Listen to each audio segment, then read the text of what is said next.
Nancy, you are way too dramatic. It's just cooking. Even if it's for 3 more people, it doesn't change the workload that much, does it? My husband said with a look that resembled watching a child throw a tantrum, and I was at my wit's end. Why do I have to take care of my sister-in-law and her kids? With a strained voice, I blurted out, "Well, I'm leaving then." My name is Nancy. I have been living a peaceful life with my husband, Joe. Joe lost his father when he was a child, and since then, he and his sister Mary were raised by their stepmom. I heard she was a very kind lady, but she passed away before Joe and I met. After that, Joe and Mary supported each other as siblings. That's why they are very close. When I met Mary before our marriage, she was in tears of joy because her brother was getting married. She was the epitome of a devoted sister, crying and saying, "My big bro finally found his happiness." Joe used to tell me he was grateful that I married him despite his complicated family situation, but the situation didn't bother me one bit. I fell in love with him because he's efficient, can handle anything, and has a strong sense of responsibility. Shortly after we got married, I found out I was pregnant. Joe was thrilled, and I couldn't wait to meet our little one. Knowing that the baby was on the way, we moved to a slightly bigger apartment, but that turned out to be a mistake. It was a sheer coincidence that we moved close to Mary's place. I didn't have a bad impression of Mary, so living near her wasn't an issue for me. However, just a few days after we moved in, while Joe and I were trying to settle in and unpack our stuff, Mary showed up. "Hello! I came here to see you, Nancy." "Oh, hi, Mary." To be honest, I was taken aback that Mary had just dropped by our place. Even though we were family, isn't it common courtesy to at least call before showing up? As I pondered the difference between my common sense and hers, her kids burst from behind her and started roaming around the apartment. Mary got married way before Joe and I married each other and is the mother of twin boys. Her twins plopped themselves on the living room couch as if they owned the place and began playing video games, while Mary nonchalantly started snooping around the rooms. Even though this is her brother's place, isn't it odd to just go through each room without asking? As I was feeling uneasy, Mary raised her voice, sounding impressed. "Wow! You live in a nice place. Nancy, you're a stay-at-home wife, and just with my brother's income, huh?" Yeah? "That's nice. Joe is smart and earns well. My husband is the worst. He doesn't make much money, and he's not bright. I guess it's not good to marry for looks." She sighed. She blurted out loud enough for her twins to hear, bad-mouthing her husband. It was clear that Mary and I had completely different values. Realizing the situation, I mentally put a boundary between Mary and myself, but it seems that she was quite attached to me. "Well, I'm gonna lounge on the couch a bit," she declared, and then turned on the TV without permission. As I was surprised by her behavior, as if she were in her own home, one of the twins spoke up. "I'm hungry," addressing Mary. She looked annoyed and said, "Ugh, really?" and then glanced at me. "Nancy, is there anything for the kids? They're hungry." Because Mary directed the topic to me, the child came over and repeated, "I'm hungry." I couldn't just ignore the hungry children, so I made an early lunch. Since we had leftover rice from the day before, I made some fried rice. Upon serving it, they started eating it with gusto. There were only spoons for adults in our homes, and they seemed too big for the twins, causing fried rice to spill from the corners of their mouths. Mary made no attempt to clean up the mess. While eating her own fried rice, she advised, "You're having a child too, right? You should get spoons and stuff for kids." Her tone was rather condescending. Furthermore, she remarked, "Don't you think the fried rice portion is a bit small? It wasn't enough for me. Do you have anything else?" It's just Joe and me living here. Even the leftover rice wasn't that much. I was hungry too, but I handed all the fried rice to Mary and her children. Her audacity honestly made me angry. But she is Joe's only family. If things went sour between Mary and me, the one who would be hurt is Joe. Suppressing my anger, I answered, "We have instant noodles." Mary reluctantly agreed. All right, that'll do. When I made the instant noodles and handed it to her, she said, You're pregnant. You need to eat nutritious food, not instant stuff. It's bad for the baby. I genuinely wanted to kick her out of here right then and there. Just when I was getting a headache from Mary and her kids hanging around like they owned the place, I hinted at her. When are you planning to go back today? Don't you have to prepare for dinner? But Mary suggested something outrageous. Huh? I'm staying tonight. I want to see my brother. What? Since lunch was a bit of a letdown, make sure to serve a proper dinner. It's not good for the kids otherwise. Pointing at the kids who were running around in our apartment, Mary said this, and I finally protested, Sorry, but I can't let you guys stay here. We're not prepared for guests. We don't have extra bedding or toys for the kids. It will be boring for them. Oh, okay then. We'll leave after dinner. Make sure to get the bedding before we come next time. I was quite annoyed with Mary, who was acting high and mighty, but I left them behind and went out to buy dinner. Hoping Joe would ask her not to drop by unannounced, I suppressed my irritation and served the food.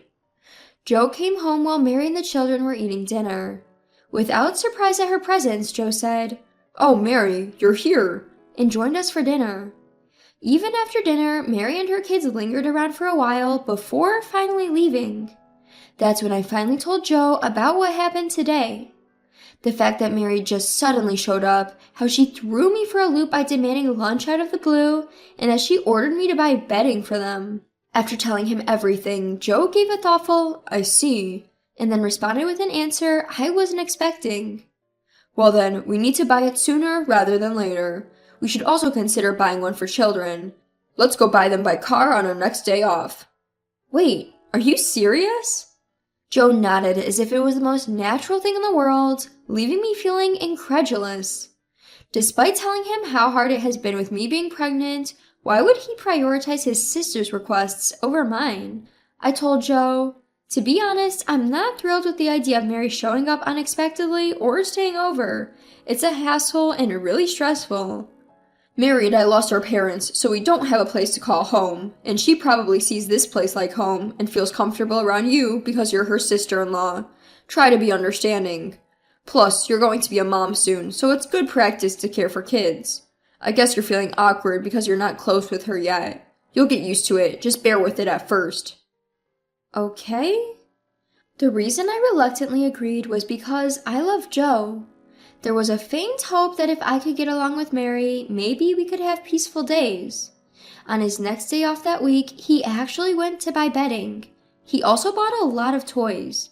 They were obviously for the twins, but Joe laughed and said, Our kids can use them when they get older. As for me, I wondered whether it was really okay for our children to be given hand-me-down toys, but I couldn't exactly tell him to return what he had bought. Mary seemed to like our home, now with bedding and toys. Since then, she started showing up to our place nearly every week. I asked Mary once, Is your husband okay with being left alone? Doesn't he feel lonely? But Mary flippantly dismissed my concern with, He's fine. I don't care about a low-income man like him. I was trying to hint at her to go home, but she didn't get it. The only reason I couldn't directly tell her to stop coming or to leave was because I'm a timid person. I told Joe several times that Mary's overnight stays were stressful for me. At first, he listened to me seriously, but wouldn't budge from his position that I could eventually get along with Mary. Over time, Joe seemed to get annoyed with me talking ill of Mary, and he started to ignore what I was saying. The baby in my belly was growing healthily. Looking at the sonogram, I kept worrying about whether it was okay to stay with Joe. My breaking point came when I asked him, for the umpteenth time, to tell Mary not to come visit us anymore. That's impossible. Mary is apparently getting a divorce. What? A divorce? Mary always spoke ill of her husband, so I had suspected that their marital relationship wasn't good, but I hadn't heard anything about a divorce. She doesn't have any other place to stay, you know, so I thought we could live together. Why would Joe say something like that when I've been telling him how much I don't want Mary to come over? Looking at my speechless face, he turned his gaze on me as if he was looking at a petulant child. Nancy, you're overreacting. Cooking for 3 more people isn't that much of a difference. I was at my wit's end. It was clear as day that Joe valued Mary more than he valued me. I'm leaving then. Ignoring Joe's startled, "What?" I fetched the largest suitcase from our closet. As I hurriedly packed my things, Joe was in a state of panic. "Why are you doing this?" I glared at him sharply in response to his flustered question. "You're always going to prioritize Mary over me, aren't you, Joe? It's always been like that. I thought you'd eventually say something to her, but you never did. And why am I the one who always has to do the housework like a maid? She comes over every week. She could at least help me." "Then you should have just told her that." "I didn't say anything to her because you matter to me, but I can't handle it anymore. Let's divorce." With my voice trembling with humiliation and anger, Joe was left gaping in shock. Ignoring him, I finished packing and returned to my parents' home. I explained the situation to my parents, told them I was getting a divorce, and promptly prepared the divorce papers. I filled out my section and mailed it with a letter saying, "I don't need any settlement, just the divorce." A few days later, Joe showed up at my parents' home. "It's ridiculous to divorce over something like this. What about our unborn child?" "Thankfully, my parents are healthy. I will raise the child with their help. So, Joe, please don't interfere with us anymore." "Why? Is it so wrong to care for your sibling?" "If we're married, I wanted you to consider me and our unborn child first. But in your world, Mary is always the most important. I can't be with you anymore, Joe." I coldly stated my intentions, and while Joe tried to persuade me otherwise, I did not change my mind about the divorce. In the end, a defeated Joe signed the divorce papers and left my parents' house. We were happy before Mary came to our home. The thought brought tears to my eyes as I watched Joe's shrinking figure depart. A few weeks later, I received a call from Mary. "Ah, Nancy, can you come and help me? I'm moving, but I don't have anyone to take care of my kids. Joe is so down that he's not helping at all." According to Mary, Joe had become an empty shell after our divorce. He was constantly distracted at work, made mistakes he usually wouldn't, and wasn't eating properly. Joe decided to see a doctor due to his work colleague's recommendation. He decided to take some time off, but according to Mary, he barely leaves his bedroom. So, instead of her useless brother, she asked me to help with the move.